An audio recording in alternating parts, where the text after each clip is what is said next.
Bonjour à tous et bienvenue sur ce tuto pour Roll20. Aujourd'hui, nous allons voir ensemble quelques astuces que j'utilise en tant que maître de jeu concernant les aides de jeu. Les aides de jeu qui sont très pratiques pour les joueurs, mais particulièrement pour moi en tant que maître de jeu. Ça va me permettre de gagner du temps dans les parties, je vais pouvoir créer mes scénarios, mais aussi mettre quelques liens, quelques éléments, faire des jets de dés, tout un tas de choses que je vais vous montrer aujourd'hui. Alors, ces 5 éléments seront les suivants. La première, déjà, la possibilité de faire apparaître des aides de jeu que vous auriez préparées au préalable. La possibilité, par exemple, en cliquant simplement sur ce lien, de faire appel à ces aides de jeu. Ces aides de jeu qui pourront être liées à des joueurs, mais ça, je vous montrerai après comment faire. Ensuite, la possibilité d'écrire dans le chat directement avec, simplement en cliquant sur ce petit lien que vous aurez préparé au préalable, d'avoir une petite présentation comme ça. Typiquement, ça m'est très utile lorsque les joueurs arrivent, je sais pas, sur un panneau, sur un élément d'information ou quelque chose. En simplement cliquant sur cet élément, vous aurez la possibilité de faire apparaître un texte avec une petite présentation sympathique. Ça, je vous montrerai bien sûr comment faire.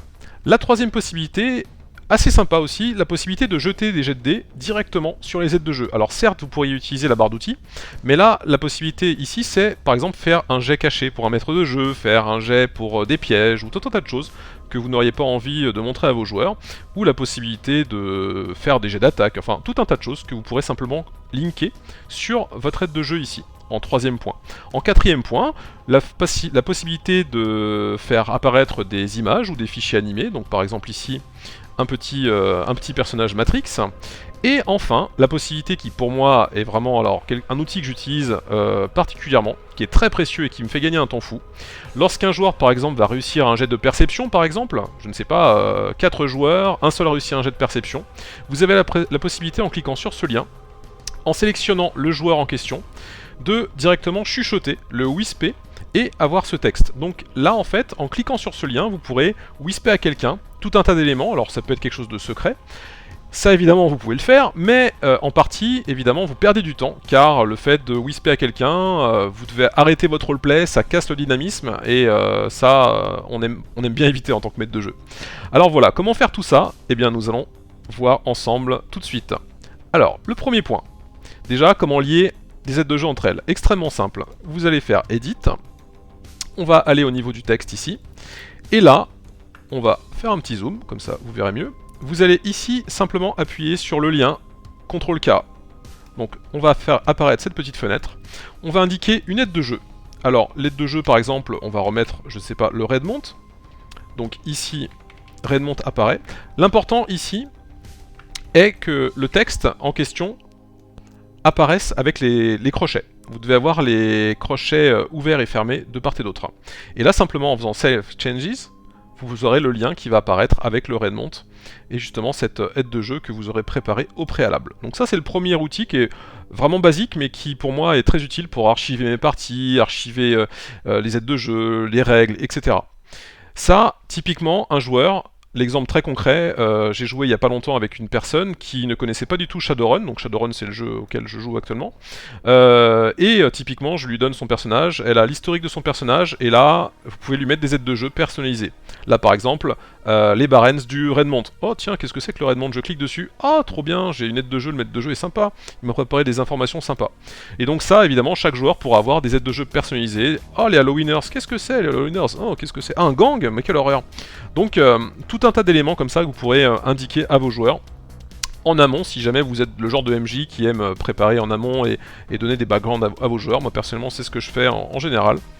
Donc ça c'est vraiment très intéressant. Ensuite, la possibilité d'écrire dans le texte avec cette petite présentation comme je vous l'ai faite plus haut ici. Donc le fameux, je l'ai appelé tag parce que là dans cette partie il s'agissait d'un gros graffiti au-dessus d'une porte.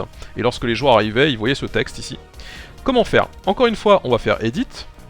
On va aller sur la zone qui nous intéresse dans notre aide de jeu de maître de jeu. Là, je l'ai appelé Tag. On va faire, alors, CTRL-K, ou alors on appuie sur le petit lien ici. On va zoomer pour que vous puissiez voir. Hop. On fait ici, alors moi j'aime bien les raccourcis, donc on va faire CTRL-K. Ici, l'aide de jeu, je vais la rappeler Tag. Hein. On va l'appeler Tag 2, par exemple, peu importe. Et là, ici, le plus important, ça va être d'écrire cet élément-là. Alors, ici, vous allez avoir l'accent grave. L'accent grave qui est sur votre clavier, un clavier européen, la touche 7 du clavier. Et donc, en gros, pour faire l'accent grave, c'est Alt-GR 7. Ensuite, vous ferez Desk pour description. Et vous taperez ensuite la description que vous voulez. Alors là, on va remettre la même, hein, peu importe. Je fais un petit copier-coller. Vous faites Insert Link. Là, on va dézoomer. Hop, hop, hop. Et vous faites Save Changes. Ensuite, il vous suffira simplement de cliquer sur le lien. Tac. Et le texte en question va apparaître ici. Donc, vraiment très cool. Et ça, évidemment, chacun y verra ses applications, mais c'est vraiment sympa. La troisième possibilité, comment faire un jet de dés? Eh bien, encore une fois, extrêmement simple. On retourne sur Edit. Vous allez mettre le lien, on va effacer mon petit pourcentage. On fait un petit CTRL-K ou encore... Attendez, je vais zoomer pour que vous voyez mieux. Soit vous faites le petit lien ici, soit vous pointez ici sur CTRL-K. Et là, on va faire un jet de pourcentage, encore une fois. Hein, on va partir sur ce principe-là. Toujours ici, le principe qu'il faut retenir dans cette vidéo, s'il y a bien une chose qu'il faut retenir, c'est cet élément-là, l'accent grave qui vous permettra justement de faire les URL, de lier des URL et de faire des jets directement dans le chat. Donc ici, vous aurez un GM roll, donc un jet pour maître de jeu avec un jet indécent. Vous faites Insert Link, Save Changes toujours, et on va revenir à 100%, hop. Vous allez cliquer sur pourcentage, et là, bim, un jet caché qui va apparaître. Ça, évidemment, vous pouvez utiliser cet outil pour lancer des jets. Alors, typiquement, sur Donjons et Dragons, ça va être un piège qui va se déclencher avec un effet waouh, tout un tas de choses. Donc ça, c'est la possibilité très sympa de faire des jets de dés. Ensuite, comment linker un avatar, enfin là c'est je l'appelais avatar parce que on est sur Shadowrun et c'est une petite tronche de Matrix. Bref, comment envoyer un fichier animé ou un JPEG dans le chat. Extrêmement simple encore une fois via les aides de jeu, je vous remontre encore. Toujours la même manip, hein, c'est pas très compliqué, comme vous pouvez le voir. On va retourner ici sur mon avatar, peu importe, je vais effacer le lien. On va toujours faire ici CTRL-K, toujours, ou alors le petit lien comme on a vu au-dessus. On va l'appeler, je sais pas moi, Pipou, hein, on va l'appeler Pipou, pourquoi pas. Et on va écrire... Alors, là la chose est assez particulière, il va toujours falloir faire AGR7 pour faire apparaître votre petit lien URL, et on va mettre entre crochets, on va nommer l'élément que vous souhaitez faire apparaître dans le chat. Donc là je vais l'appeler Matrix par exemple. Vous fermez le crochet. Et là, il va falloir aller sur internet pour trouver eh bien, une aide de jeu, enfin pour trouver un fichier animé ou un JPEG. Vous allez simplement faire un clic droit et copier l'adresse de l'image ou du fichier joint. Donc là, j'ai trouvé une petite image que je vais vous copier ici. Et l'important ici sera de coller directement au texte, là j'ai mis Matrix, avec un élément entre parenthèses. Donc ici, vous allez devoir le texte du GIF, l'indiquer ici, et surtout entre parenthèses, c'est très important. Vous allez faire Insert Link, comme on a vu avant, Save Changes toujours, on retourne à 100%, hop, et voilà, notre Pipou. En cliquant sur Pipou, vous allez avoir la tête, bon il n'a pas trop une tête de Pipou celui-là, mais bref. Donc vous aurez compris le principe. Donc toujours simple, il suffira de changer l'élément, toujours entre parenthèses. Et enfin, la possibilité de faire un jet de dés directement pour un joueur, enfin pas un jet de dés mais de pouvoir whisper à quelqu'un directement avec une aide de jeu. Toujours en cliquant sur la réussite, sur un jet de perception par exemple, vous pourrez cliquer sur le personnage de Borderline, et là Borderline va voir, tu as l'impression d'entendre un bruit à l'intérieur de l'appartement, une respiration haletante, suivie d'un bruit sourd juste derrière la porte. Alors ça, en effet, vous pourriez prendre un jour à part, sur un canal Discord ou Skype ou autre, lui expliquer, etc. Mais moi, personnellement, en tant que maître de jeu, j'aime bien éviter de trop disperser mes joueurs. Et là, la possibilité de whisper à quelqu'un cet élément, je trouve ça très important, très précieux. Et si vous avez certains éléments de votre scénario que vous pouvez préparer en avance, et simplement en cliquant sur ce lien, le balancer à vos joueurs, c'est extrêmement pratique. Alors, comment faire tout ça ?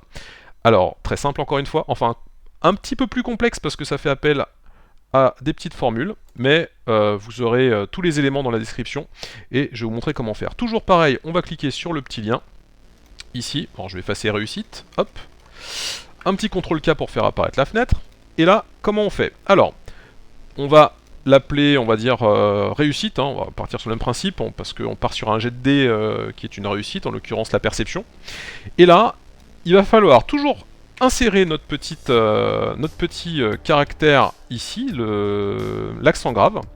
Et là, en fait, l'idée, ça va être d'insérer la commande suivante. Hop, je vais passer celui-là. Donc on va wisper, alors vous faites /W espace. Là en fait l'idée c'est, vous allez devoir demander à Roll20 de sélectionner un token directement. Donc la target, votre cible sera le token. Vous devez faire donc entre ces éléments là, vous allez mettre target comme c'est indiqué ici, avec token name parce que c'est le nom qui apparaîtra sur le token. Et vous allez indiquer eh bien, la description que vous voulez ensuite avec un espace. Donc je vais remettre ma petite description ici. Donc là si je repars en arrière, on a bien la description avec l'espace, target, token name. Et là vous ferez simplement insert link, save changes toujours. Et encore une fois, quand vous cliquez dessus, vous avez une petite fenêtre qui apparaît, choisissez la cible, et là admettons c'est, je ne sais pas, Sledge qui a réussi son jet de perception. Vous cliquerez simplement sur Hawk, pardon, et Hawk, effectivement, aura le petit texte. Alors vous pouvez préparer tout un tas de choses à l'avance, hein, réussite, un échec, une réussite critique, pourquoi pas, ou tout un tas de choses que vous pourriez imaginer, évidemment, dans votre scénario. Voilà. Écoutez, c'était tout pour l'instant sur ces astuces, sur les aides de jeu. Je ferai peut-être d'autres vidéos, mais c'est des éléments très importants que j'utilise en partie. Tout ça m'aide beaucoup, et en partie, c'est toujours intéressant de gagner du temps. Voilà. Eh bien, à une prochaine, et bon jeu à vous. Salut!